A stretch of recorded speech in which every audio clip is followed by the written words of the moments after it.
YCP నేత మాచర్ల మాజీ MLA Pinnelli ప్రధాన అనుచరుడు తురక కిషోర్ కు సుప్రీంకోర్టులో ఊరట దక్కలేదు. తనపై ఎఫ్ఐఆర్ నమోదు చేయకుండా ఆదేశాలివ్వాలని తురక కిషోర్ వేసిన రిట్ పిటిషన్ ను సుప్రీంకోర్టు ధర్మాసనం డిస్మిస్ చేసింది.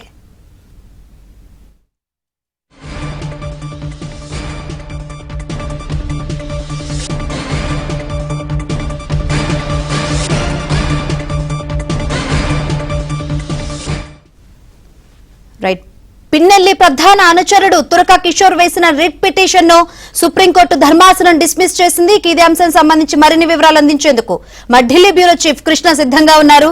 కృష్ణ, శంకరి, ఏపీలో కూటమి ప్రభుత్వం అధికారంలోకి వచ్చిన తర్వాత తన మీద 9 కేసులు నమోదు చేశారు. అంతేకాకుండా మరికొన్ని ఎఫ్ఐఆర్లు కూడా నమోదు చేయడానికి సిద్ధమయ్యారు. కాబట్టి దాని మీద ఇక మీదట ఎటువంటి ఎఫ్ఐఆర్ నమోదు కాకుండా ఆదేశాలు ఇవ్వాలి అంటూ సుప్రీంకోర్టులో త్వరగా కిషోర్ రిట్ పిటిషన్ దాఖలు చేశారు. ఈ రిట్ పిటిషన్ మీద విచారణ జరిపినటువంటి జస్టిస్ విక్రమ్నాథ్, జస్టిస్ సందీప్ మెహతా ధర్మాసనం ఈ రిట్ పిటిషన్ విచారణకు స్వీకరించడానికి నిరాకరించింది.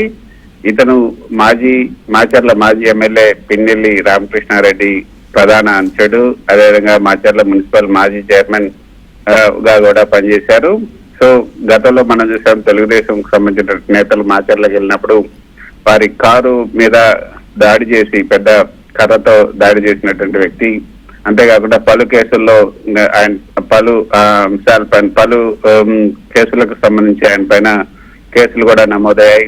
ఇప్పటికే 9 కేసులు నమోదయ్యాయి.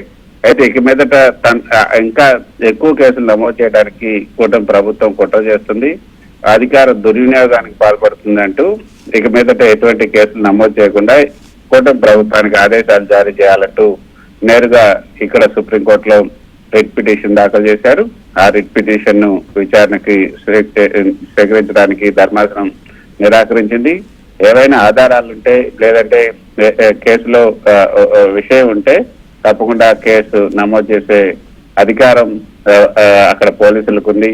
ఆ పోలీసులకు ఉన్నటువంటి అధికారాన్ని తామెలా తీసుకోగలమంటూ ధర్మాసనం ఈ సందర్భంగా వ్యాఖ్యానించింది. త్వరగా కిషోర్ కు సుప్రీంకోర్టులో ఊరట దక్కలేదని చెప్పొచ్చు. Right Krishna, thank you.